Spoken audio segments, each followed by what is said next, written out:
Et je crois qu'on ne peut pas travailler la question des transidentités sans travailler la question du sexisme, car la transidentité est traversée par cette question du sexisme.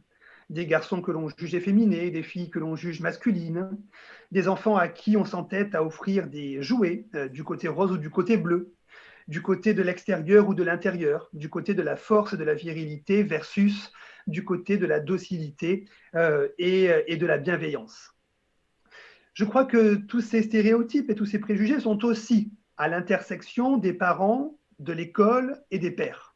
Les jouets mis à disposition dans les ludothèques, les jouets offerts à Noël, les jouets avec lesquels jouent les enfants et leurs pères. Ça peut être des petits moments de décalage, ça peut être des ruptures plus brutales, mais les enfants peuvent exprimer le souhait, le besoin, l'envie de ne pas appartenir à ce groupe de pères, à ce groupe de pères stéréotypés, remplis de préjugés sur ce que doit être un garçon ou ce que doit être une fille.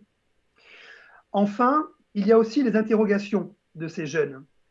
Papa, maman, maman, maman, papa, papa, ou juste papa. C'est quoi être un garçon? C'est quoi être une fille? Est-ce qu'on est obligé de devenir un garçon? Est-ce qu'on est obligé de jouer au football lorsqu'on est un garçon? Est-ce qu'on est obligé d'avoir un enfant lorsqu'on est une fille?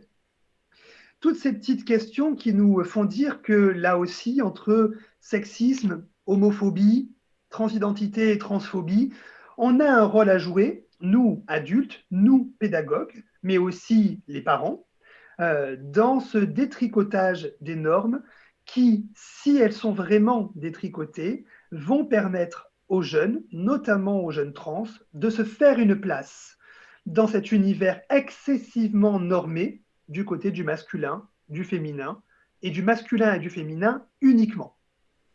Alors moi, ce que j'ai envie de retenir du coup de ce que vous nous avez dit, comme ça me permet de vérifier qu'on est OK et puis surtout de voir si vous aussi, derrière votre écran, vous avez compris la même chose. Moi, ce que je retiens, c'est d'aller déjà voir si notre enfant va bien. Et ça tombe bien parce que c'est OK pour tous les parents. Et si ça va pas, on peut ressentir justement, enfin mettre, je dirais, dans le paquet des possibles qu'il y a peut-être une difficulté par rapport justement à ce genre qui a été assigné. Et on va le retrouver notamment à travers les questions qui sont posées et la sensation que effectivement cet enfant en face duquel on est se pose des questions par rapport à cette assignation. C'est bien ça? Alors c'est bien ça, et on pourrait même pousser un petit peu plus loin la réflexion en disant que parfois ce n'est pas des questions qui sont déposées auprès de l'institution ou auprès des parents. Ce qui est déposé, c'est parfois directement le sentiment de ne pas être un garçon, le sentiment de ne pas être une fille. Non, je ne suis pas un garçon. Non, je ne suis pas une fille. Alors la question qui se pose à cet égard, c'est comment accueillir cette parole. Tout Pas à fait. simplement par la bienveillance, par l'écoute, mais par la bientraitance. Comment bien traiter? Alors, traditionnellement, je crois que les parents comme l'école ont trois stratégies. La première stratégie, et on va se mettre d'accord sur le fait que c'est sûrement la plus mauvaise, hein, c'est de nier cette identité-là. C'est de nier cette information qui peut être donnée avec des mots de l'enfant. Alors pourquoi on la nierait, cette information-là? D'abord parce qu'on pense que ce n'est pas possible. D'autre part, parce qu'on pense que l'enfant est manipulé.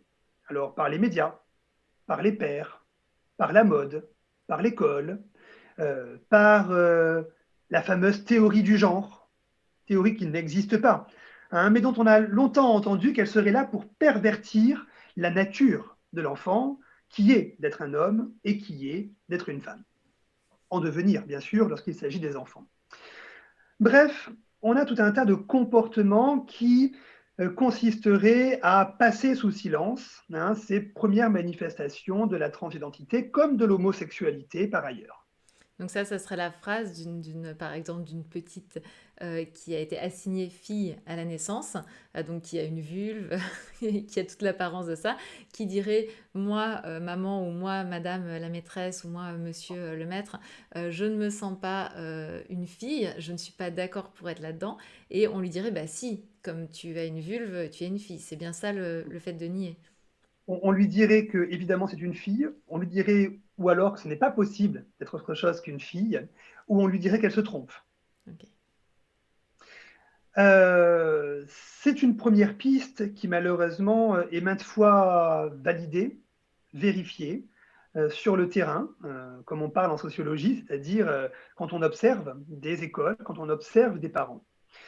Alors, je crois qu'on le sait bien, dire à quelqu'un que ce qu'il est n'est pas possible, dire à quelqu'un que ce qu'il croit être est un leurre, une illusion, c'est s'assurer que cette personne va trouver seule le chemin de son identité. Et on l'a vu à de nombreuses reprises, faisons le parallèle qui est assez facile avec l'homosexualité, surtout à cet âge-là. Lorsque des parents n'ont de cesse de dire à leurs enfants, garçon, alors tu as une copine, et à leur fille, alors tu as un copain, cette évidence posée de la binarité comme ça, entre les sexes, fait que le jeune ou la jeune personne trans ou gender créative, pour le dire ainsi, va cheminer bien longtemps seule pour trouver les réponses à ces questions.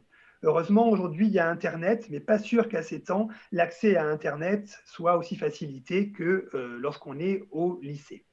Alors là, La j'aurais seconde, vraiment une question avant qu'on passe à la seconde, parce que je me dis qu'il y a comme une espèce de réflexe de se dire non, non, mais non, c'est pas ça, enfin quelque chose d'assez balayant, mais aussi peut-être la question, et je voudrais vraiment la poser maintenant, de se dire est-ce que si je commence à induire chez mon enfant, ma petite fille qui me dit moi je me sens garçon, si je commence à lui dire ah bah oui, c'est possible, tiens, il existe des personnes qui vivent autre chose que ce qui a été assigné. Et ça peut être la peur des parents, c'est pour ça que j'ai envie de la poser ici. Est-ce qu'on ne peut pas induire, planter une graine qui amènerait à cette transidentité? c'est une très très bonne question.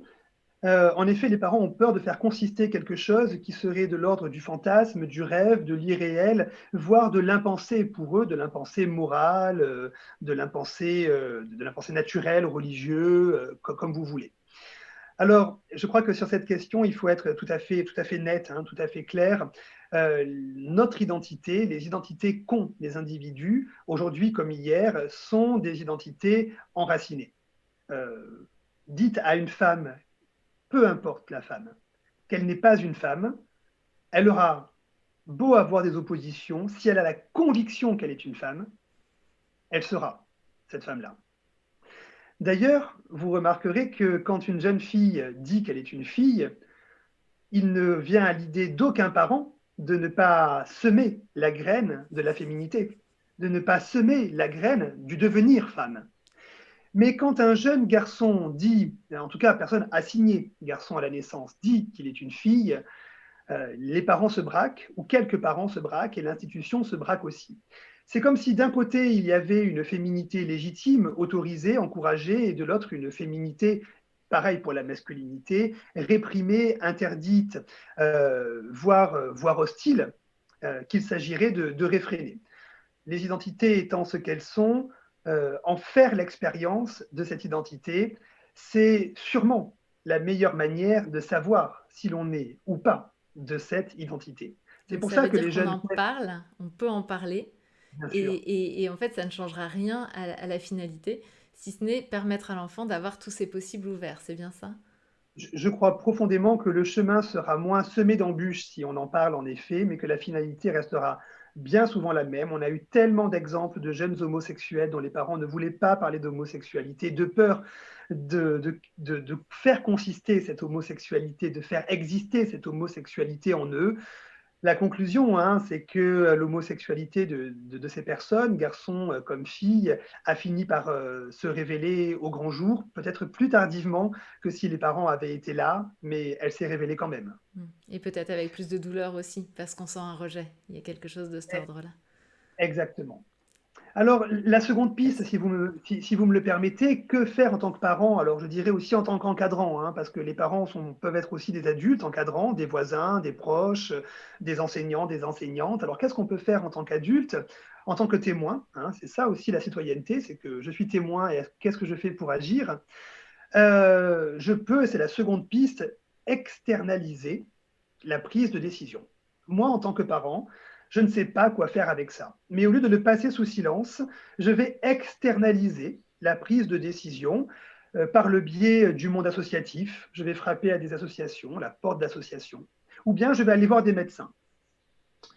Alors, je mets en garde d'emblée sur cette pratique qui peut à la fois être une excellente pratique, parce que prendre des conseils, c'est bien sûr ce qu'il faut faire, mais je mets en garde parce que médicaliser immédiatement des identités, ça signifie dire à votre enfant, ou à votre neveu, ou à votre voisin, ou à votre petit frère, ou à votre petite sœur, ce que tu as, ça relève de la maladie.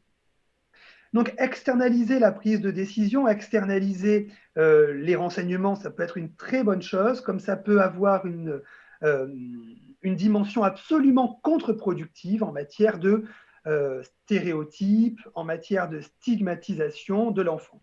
Attention donc à ne pas enfermer l'enfant du côté, par exemple, d'une médicalisation à outrance ou d'une psychothérapie dès les plus jeunes âges. La troisième solution, la troisième piste, c'est ce que les Québécois appellent les parents acceptants. Alors les parents acceptants, ce n'est pas des parents qui disent oui, mon enfant, fais ce que tu veux.